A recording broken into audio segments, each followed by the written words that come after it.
I'll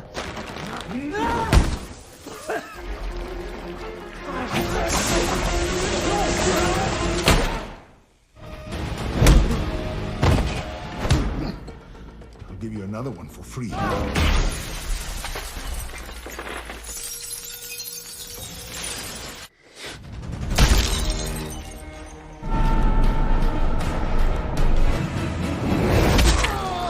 Assalamualaikum, halo, bertemu lagi dengan saya di channel Wong Kidal. Sebelum mulai, saya doakan teman-teman semua diberikan rezeki yang berlimpah ruah, dikabulkan semua hajatnya, dilunaskan semua hutangnya, dan segera dipanggil ke Baitullah dengan cara terbaik dan fasilitas terbaik.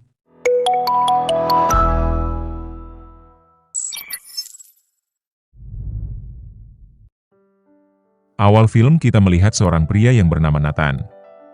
Nathan bekerja di perusahaan perbankan sebagai seorang asisten manajer. Nathan mempunyai sifat tidak percaya diri, sehingga dia tidak mempunyai sahabat satupun. Meskipun begitu, dia mempunyai empati yang sangat tinggi. Ini dapat dilihat dengan caranya membantu nasabah yang mengalami kesulitan keuangan. Ketika membuat segelas kopi di dapur, kopi panas menyiram tangannya karena terkejut mendengar Sherry datang menyapa. Hey, Nate. Hey. Hi. Sherry langsung minta maaf dan berusaha menolong Nathan. Namun Nathan tidak mau dan segera pergi menjauh. Do not worry. I have to go. Sorry. Di dalam ruangannya, Nathan mengolesi tangannya yang melepuh dengan salap. Karena merasa bersalah, Sherry datang ke ruangan Nathan. Melihat Sherry, Nathan dengan cepat menyembunyikan tangannya. "Apakah aku akan dipecat karena kesalahan ini?" tanya Sherry. "Tidak, ini masalah biasa. Aku juga tidak kenapa-kenapa," jawab Nathan. Untuk menebus kesalahannya itu, Sherry ingin mentraktir Nathan makan siang. Namun Nathan menolak, karena dia sudah bawa bekal dari rumah. Sebelum pergi, Sherry bilang, "Apabila berubah pikiran, beritahu saja aku." Ketika Sherry sudah keluar, Nathan bilang bahwa dia mau ditraktir makan siang. I'm in. Singkat cerita, siang itu mereka berdua makan di sebuah restoran. Sambil menunggu pesanan, Sherry bertanya kepada Nathan, "Kamu itu pria seperti apa? Karena selama 4 bulan aku kerja di sini, aku tidak pernah melihatmu kumpul dengan yang lain, selalu sendirian di ruangan. Aku tipe orang yang kurang suka bergaul," jawab Nathan. "Apakah kamu punya pacar?" "Tidak punya, untuk saat ini," jawab Nathan. Ketika pesanan mereka sampai, Sherry langsung memakannya. Dia pun takjub dengan rasa pai yang dipesan. Dia ingin Nathan merasakannya. Namun Nathan menolak. Sherry memaksa Nathan, namun dengan tegas Nathan menolak. Bukan tanpa alasan, ternyata Nathan tidak bisa makan pai. "Mengapa tidak bisa?" tanya Sherry dengan penuh heran. Nathan cerita bahwa dia mempunyai kelainan genetik. Namanya CIPA, yaitu insentivitas bawaan terhadap nyeri. Hal ini mempengaruhi sistem sarafnya. Pada intinya, dia tidak bisa merasakan sakit walaupun anggota tubuhnya terluka dan tidak bisa merasakan panas maupun dingin. Oleh sebab itu dia tidak mau makan pai dan makanan padat lainnya, karena takut ketika mengunyahnya lidahnya ikut tergigit dan putus. Termasuk ketika tersiram kopi panas di dapur tadi, dia tidak merasakan sakit sedikit pun. Sherry takjub mendengar cerita Nathan. Nathan seperti superhero. Dulu orang tua Nathan menghabiskan waktunya di rumah sakit untuk merawat Nathan. Orang yang mengidap penyakit CIPA, rata-rata hidupnya hanya sampai 25 tahun saja. Jadi mereka merawat Nathan di rumah tanpa pernah bersosialisasi. Sherry minta maaf. Namun setelah mendengar cerita Nathan itu, Sherry malah meminta Nathan mencicipi pai ini walaupun sedikit. Awalnya Nathan menolak, namun Sherry berjanji apabila terjadi apa-apa kepada Nathan, Sherry ada di sampingnya.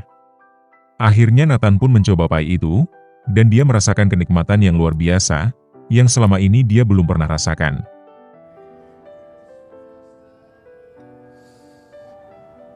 God, that is so good. Oh my I God, told you. What? This is pie. Pie's good. Congrats. Setelah itu, Sherry mengajak Nathan menghadiri pameran seni nanti malam. Tentu saja Nathan menolak. Malam itu, Nathan main game bersama teman online-nya yang bernama Donnie. Dia cerita bahwa dia diajak keluar oleh seorang wanita, namun dia menolaknya. Mendengar itu, Donnie langsung menyuruh Nathan ikut dengan wanita itu. Ini adalah kesempatan yang sangat baik. Namun Nathan tidak percaya diri. Dia merasa dirinya pria yang biasa-biasa saja, tidak segagah dan setampan pria idaman. Donnie bilang itu tidak penting. Yang penting adalah rasa percaya diri. Kamu tidak bisa menghabiskan waktu sendirian di rumah hanya untuk main game. Sekali-kali cobalah keluar, tidak ada salahnya mencoba, ungkap Donnie. Mendengar itu, Nathan berubah pikiran, dia langsung pergi menemui Sherry di tempat pameran seni. Di sana mereka ngobrol panjang lebar. Ternyata Sherry adalah anak yatim piatu, umur 12 tahun orang tuanya sudah tiada. Tengah asik ngobrol, tiba-tiba seorang pria datang dan memanggil Nathan Novocaine. Novocaine? It is you. Dia kaget, ternyata Nathan masih hidup. Ternyata dia adalah teman sekolah Nathan. Waktu sekolah dulu Nathan sering dipukuli oleh temannya itu. Ketika alarm bunyi, Nathan izin ke toilet. Sepulang dari toilet, dia melihat Sherry asik ngobrol dengan sang teman. Di sini Sherry meminta mereka berdua saling memaafkan atas apa yang dulu pernah terjadi. Sebagai tanda maaf mereka minum bersama. Setelah minum sang teman kepedasan yang sangat luar biasa, ternyata Sherry sengaja pesan minuman pedas untuk membalas perbuatannya kepada Nathan. Setelah itu mereka berdua pergi. Nathan sangat berterima kasih kepada Sherry. Sherry meminta Nathan membawanya pulang ke rumah. Setiba di rumah Nathan, Sherry takjub melihat begitu banyak buku. Nathan ternyata kutu buku. Dia sudah membaca semua buku itu. Di rumah Nathan, Sherry kembali bertanya kepada Nathan, apalagi yang dia sembunyikan? Ternyata Nathan menyembunyikan tato yang ada di tubuhnya. Tubuhnya penuh tato yang dibuatnya sendiri. Sherry takjub melihat tato buatan Nathan itu. Ketika panas dan dingin tidak bisa Nathan rasakan. Apakah Nathan juga tidak bisa merasakan asiknya nanam singkong? Tanya Sherry. Nathan tidak tahu, karena dia belum pernah melakukan itu. Akhirnya mereka berdua pun nanam singkong bersama. Ternyata Nathan bisa merasakan itu. Paginya ketika bangun tidur, Sherry sudah tidak ada di sampingnya. Namun Nathan merasakan suasana yang berbeda dari sebelumnya. Dia bahagia, dan penuh percaya diri. Hari itu dia ke kantor penuh dengan rasa bahagia. Dia ingin berterima kasih kepada Sherry yang telah merubah hidupnya. Namun ketika menghampiri Sherry di meja kerjanya, tiba-tiba ada 3 orang datang menggunakan pakaian Santa Claus dan melancarkan tembakan.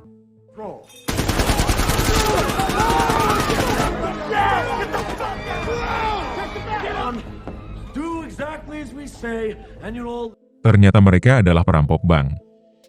Semua orang diminta tiarap. Untung saja sang manajer sempat menghubungi polisi, namun mereka akan tiba 3 menit lagi. Di sini sang perampok meminta kata sandi berangkas kepada sang manajer. Namun sang manajer menolak. Walaupun dipaksa dia tetap menolak, hingga akhirnya sang manajer tewas ditembak.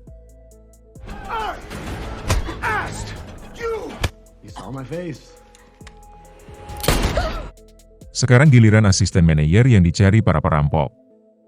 Nathan diminta untuk menyebutkan kata sandi berangkas. Nathan menolak, walaupun badannya dipukul oleh sang perampok. Nathan terjatuh dan hendak dihajar lagi. Namun Sherry mohon untuk dihentikan. Sekarang sang perampok memukul Sherry dan mengancam akan menghabisi nyawanya apabila Nathan tidak memberikan kata sandi. Nathan berteriak meminta mereka berhenti memukul Sherry. Nathan memberikan kata sandinya. Setelah itu dia dipukul sampai pingsan. Sang perampok berhasil mengambil semua uang di brankas. Ketika hendak pergi, polisi sudah tiba di lokasi. Sang perampok keluar membawa Sherry sebagai sandera. Dan mereka tidak segan-segan menghabisi semua polisi yang ada di luar. Okay. Take it easy. Go.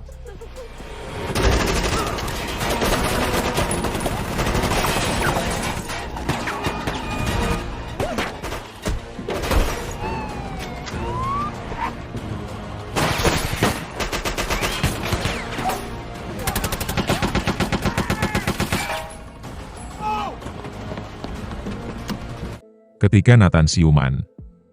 Dia langsung berlari keluar dan melihat sang perampok sudah pergi membawa Sherry. Dia mendengar bantuan polisi baru tiba 8 menit lagi. Demi menyelamatkan Sherry, tanpa pikir panjang, Nathan langsung mengejarnya menggunakan mobil polisi. Aksi kejar-kejaran pun terjadi.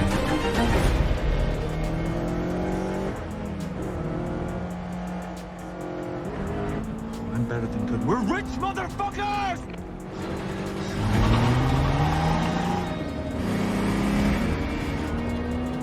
Guys, fucking cops.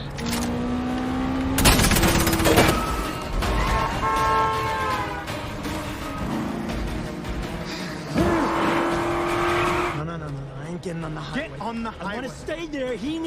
Pihak perampok memutuskan untuk pisah jalan. Nathan memutuskan mengejar mobil yang belok ke kanan, dengan harapan Sherry ada di sana. What the fuck? Out of the way! Ketika berhasil mengejar, ternyata Sherry tidak ada di dalam mobil. Mengetahui yang mengejarnya bukan seorang polisi, maka perampok itu berusaha menghabisi Nathan. Nathan melawan, hingga terjadi pertarungan yang cukup sengit.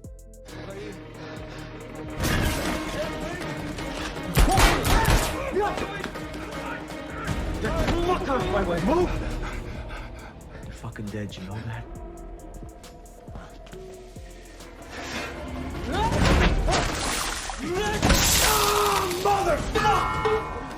Nathan menjadikan kekurangannya menjadi kelebihan.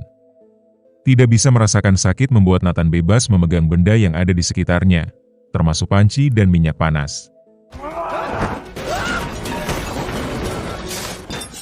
Hey, last chance.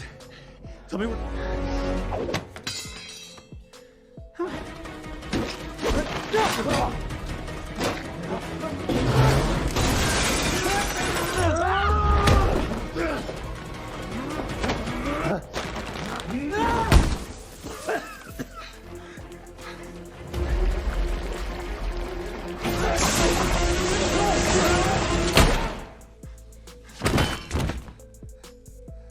Nathan berhasil menghabisi perampok itu.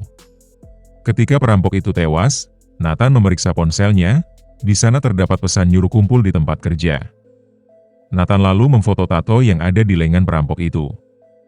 Di perjalanan, Nathan nelpon Donnie untuk minta bantuan. Dia meminta Donnie mencari siapa yang membuat tato yang barusan dia kirim. Awalnya Donnie protes, karena mereka hanya teman di dunia maya, tapi Nathan melibatkannya dalam kasus ini. Nathan mohon dengan sangat, karena hanya Donnie satu-satunya yang dia kenal. Akhirnya Donnie bersedia membantu Nathan. Di lokasi perampokan, detektif sudah datang menyelidiki. Mereka malah memasukkan Nathan sebagai tersangka karena telah membawa mobil polisi kabur. Nathan mendatangi rumah nasabah yang pernah dibantunya. Di sana Nathan mengobati luka yang ada di tangannya. Sebelum pergi, dia memberi nasabah itu 2 gepok uang. Sebelum masuk mobil, Nathan mendapat alamat orang yang memasang tato itu dari Donnie. Di sisi lain, detektif sudah menemukan perampok yang tewas dihajar Nathan. Mereka hampir tidak percaya bahwa Nathan adalah pembunuh darah dingin. Ketika membaca profil Nathan, tidak ada satupun pelanggaran hukum yang pernah dilakukan Nathan. Detektif Barbara nelpon Nathan. Nathan bertanya apakah mereka sudah menangkap 2 perampok yang melarikan diri. Namun Barbara malah meminta Nathan menyerahkan diri dan mengembalikan uang hasil rampokan. Nathan tidak menyangka bahwa pihak polisi menganggap dirinya terlibat. Nathan bilang dia tidak peduli dengan uangnya. Tujuannya hanya untuk menyelamatkan Sherry yang disandra oleh perampok. Barbara bilang, misi penyelamatan ini bukan tugas Nathan, melainkan tugas kepolisian. Barbara bertanya, apakah Sherry pacarmu? Bukan, kami belum ada status. Nathan balik bertanya. Apakah kamu tahu rasanya menunggu seumur hidup untuk bertemu seseorang? Seseorang yang merubah segalanya, yang akhirnya memberi arti pada hidupmu. Iya aku tahu, yaitu putriku. Jawab Barbara. Ketika putrimu diculik, apakah kamu menunggu orang lain untuk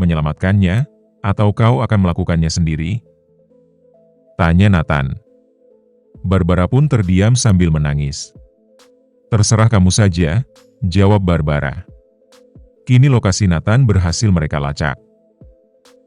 Di lokasi lain, satu perampok yang bernama Andre khawatir karena sang adik tidak kunjung tiba. Dia menduga sudah terjadi sesuatu kepada sang adik. Simon mencoba menenangkan Andre. Namun Andre tetap aja khawatir. Sherry yang duduk di kursi minta mereka diam. Simon mendekati Sherry dan merayunya. Simon minta maaf karena tadi telah memukul Sherry.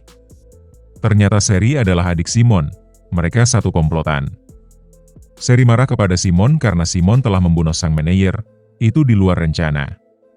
Namun Simon balik menyalahkan Sherry yang tidak bisa mendapatkan kata sandi dari kekasihnya Nathan. Nathan tiba di lokasi pembuat tato perampok yang tewas. Awalnya dia minta buatkan tato yang sama dengan milik perampok. Sambil basa-basi, Nathan berusaha menggali informasi tentang perampok itu. Ternyata perampok itu bernama Ben. Nathan bertanya cara menyebutkan nama belakangnya. Pertanyaan ini membuat orang itu curiga bahwa Nathan bukan teman kerja Ben. Akhirnya dia pergi ke belakang dan ambil pisau. Untung saja Nathan lebih dulu memergokinya. Perkelahian pun tidak dapat dihindarkan. And I'm gone.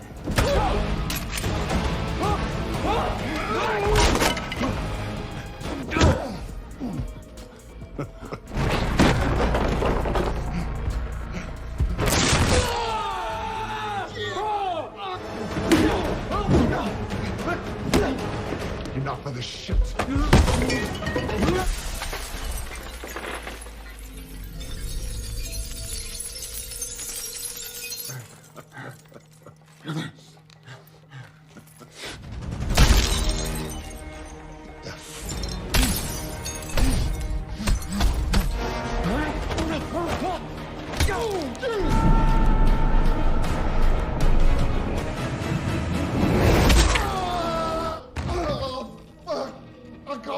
Okay. Nathan berhasil mengalahkan orang itu dengan kelebihannya yang tidak bisa merasakan sakit. Kini Nathan sudah tahu nama lengkap perampok yang tewas itu beserta alamat rumahnya. Di sisi lain, Andre semakin khawatir karena Ben belum juga tiba. Dia memutuskan untuk pergi mencarinya di rumah. Simon berusaha menghentikan Andre, namun Andre tidak memperdulikannya. Setelah tahu alamatnya, Nathan langsung bergegas pergi ke rumah Ben. Ketika masuk rumah, Nathan langsung kena perangkap.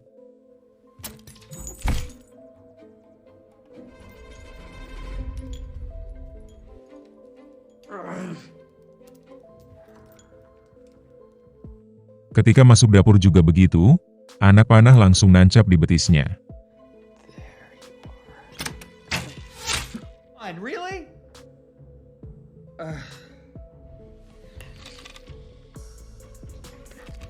Ketika masuk kamar, kaki Nathan masuk perangkap dan dia akhirnya tubuhnya lontang-lantung di atas plafon. What? Huh? What the fuck? Nathan tidak bisa berbuat apa-apa kecuali menghubungi Donnie.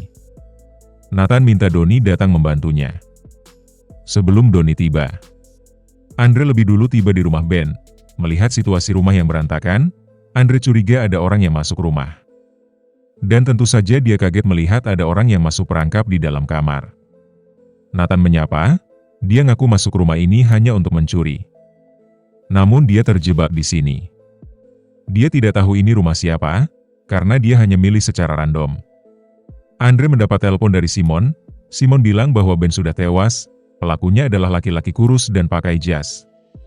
Melihat pria yang di kamar itu mirip dengan ciri-ciri pelaku, dan melihat alamat rumah Ben ada di telapak tangan Nathan. Andre sekarang tahu bahwa pelakunya adalah pria yang sekarang ada di hadapannya.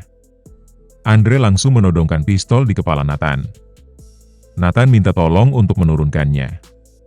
Andre tidak mau menghabisi Nathan dengan cepat, dia menyiksa Nathan agar dendamnya terbalaskan. Ketika disiksa, Nathan berteriak-teriak pura-pura kesakitan.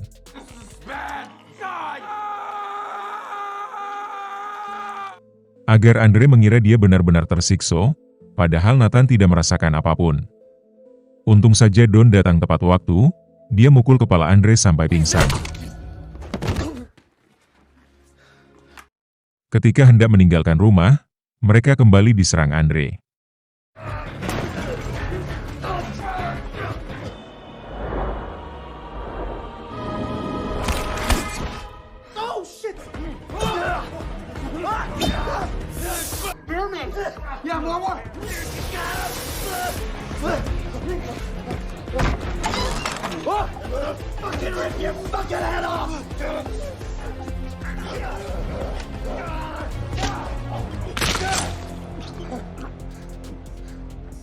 Andre tewas di kaki Nathan. Donnie membantu mengobati luka yang dialami Nathan. Nathan berterima kasih kepada Donnie yang sudah mau membantunya. Donnie bilang itulah fungsinya teman. Tak lama kemudian polisi tiba di depan rumah. Karena harus menyelamatkan Sherry saat ini juga, Donnie keluar nyamar menjadi Nathan. Sedangkan Nathan pergi ke bengkel milik Ben. Di sana terlihat Simon dan Sherry sedang bertengkar. Ketika Simon menodongkan pistol ke Sherry, Nathan tiba dan menodongkan pistol ke Simon. Nathan minta Simon melepaskan Sherry. Tentu saja Simon heran, siapa pria yang ada di hadapannya. Nathan bilang dia adalah orang yang telah menewaskan komplotan Simon. Dia minta Simon menyerah, atau nasibnya sama dengan yang lain. Simon sekarang paham, ternyata pria di depannya adalah Nathan dari perbankan, tempat Sherry nyamar bekerja. Ternyata Nathan datang kemari demi menyelamatkan Sherry. Simon tersenyum lebar. Dengan berat hati dia bilang, Sherry adalah adiknya. Nathan sudah tertipu oleh sandiwara Sherry. Simon bilang Sherry sudah mempermainkanmu. Nathan terdiam 1000 bahasa. Sherry minta Nathan tidak mendengarkan ucapan Simon. Sherry bilang bahwa apa yang terjadi di antara mereka berdua adalah sungguh-sungguh. Sherry bersumpah dia tidak mempermainkan perasaan Nathan. Namun Simon bilang itu omong kosong. Ketika tatapan mata Nathan kosong, Simon langsung menghajarnya. Nathan jatuh tergeletak.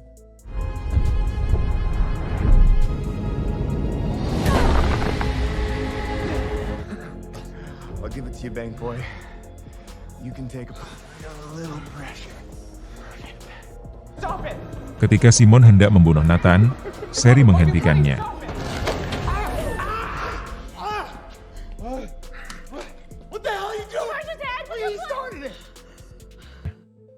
Simon tidak mengerti apa yang merasuki Sherry. Sherry meminta Simon pergi membawa uang hasil rampokan itu, dan membiarkan Sherry bersama Nathan. Sherry bilang dia tidak mengenal Simon lagi. Simon pun langsung menodongkan pistol di kepala Sherry. Dia mau menghabisi Sherry. Untung saja polisi datang dan nembak Simon.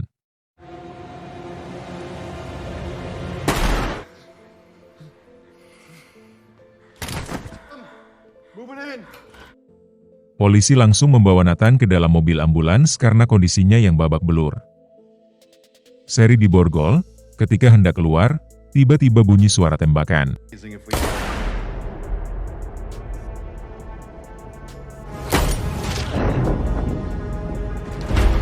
Ternyata Simon masih hidup. Barbara juga kena tembakan. Sherry berhasil kabur. Simon membawa uang hasil rampokannya dan masuk ke dalam mobil ambulan. Ketika hendak mengejar Simon, Barbara meminta Sherry ikut membawanya. Aksi kejar-kejaran pun terjadi. Di dalam ambulan, Nathan yang sudah sadarkan diri berusaha menghentikan Simon.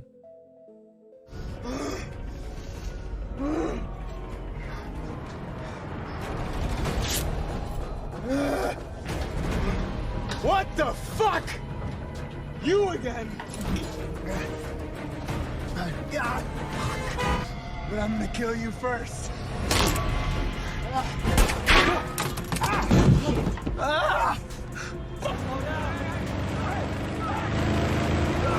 Spent a lot of time together. What was that? I can't fucking hear you. You're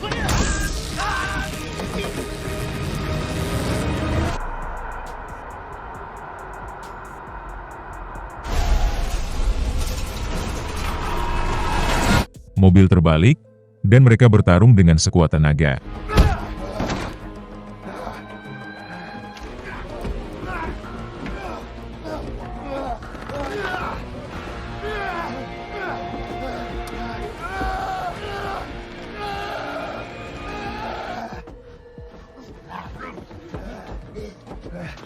like that you're making me earn it, bank boy. We gotta wrap this up. I'm sorry, I have to go. Wait.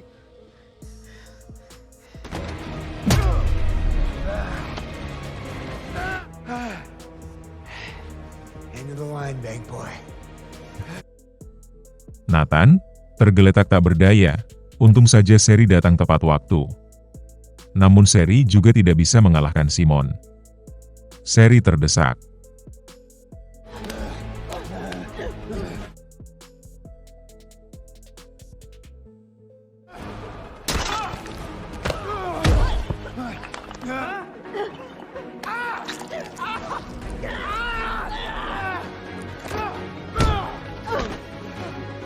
Nathan langsung datang menghajar Simon hingga tewas.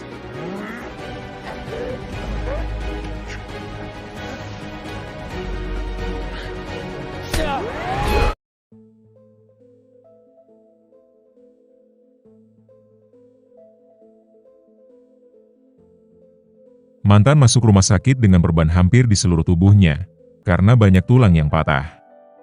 Sebuah keajaiban Nathan bisa selamat. Barbara datang menjenguk, dia senang melihat Nathan sudah sadarkan diri. Barbara memberitahu Nathan bahwa hakim memberikan keringanan hukum kepadanya karena sudah banyak membantu. Dia juga menyerahkan kartu ucapan dari sang putri. 1 tahun berlalu, Nathan menjenguk Sherry di penjara. Mereka berdua sangat bahagia. Nathan tidak sabar menunggu 8 bulan lagi Sherry bebas. Film pun tamat. Jangan lupa sholat dan perbanyak sholawat. Sampai jumpa di Baitullah.